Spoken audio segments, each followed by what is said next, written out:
Today I'm out at Dr. Jessica Bordon's podiatry office. Thank you for being with me today. Thank you so much for having me. You call yourself a functional podiatrist. What do you mean by that? I love this new term that I feel like I coined but probably didn't, and that would be functional podiatrist. And there's a number of things that I mean by that. Because I specialize in sports medicine and see so much pain, I truly believe that if we gave our foot the natural health that it needs and restore that, and we wore proper shoes, and that doesn't mean supportive shoes, just proper shoes, that we wouldn't have as much pain as we do. And so let me go into a little bit of detail about that.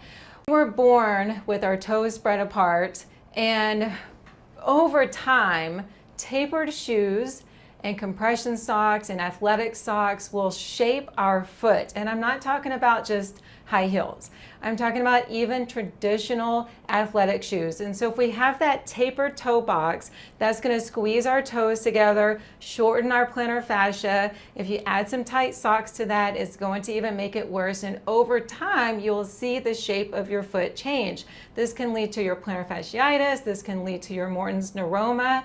And so what we need to do is get your toes spread back out where they are happy. We need to strengthen that foot up. We need to stretch out those extensor tendons in order to get the natural foot position back into more functional health. And that's why I like the word functional podiatrist. There are shoes that are better than others. And let's talk about an athletic shoe right now. So when I'm talking to my patients about athletic shoes that they need, there's a few things that I describe. The first one is they need a wider toe box. And this isn't necessarily a wide size. This is actually the shape of the toe box needs to be the shape of what your foot is supposed to be like. That's going to give your toes room.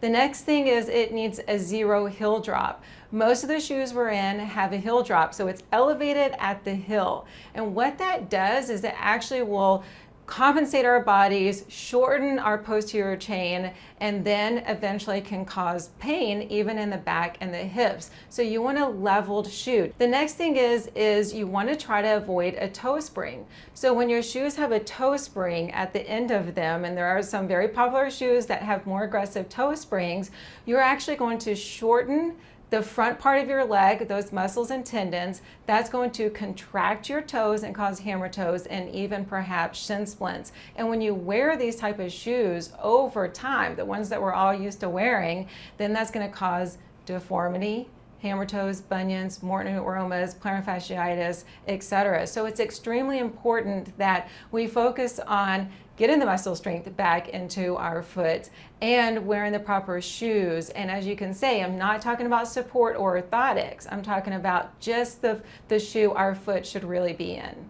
So if somebody wants to contact your office, set up an appointment, or find out more about you and the practice, what's the best way for them to do that? You can call my office phone number at 830-500-3034. Fantastic information. Thank you for being with me today. Thank you so much for having me.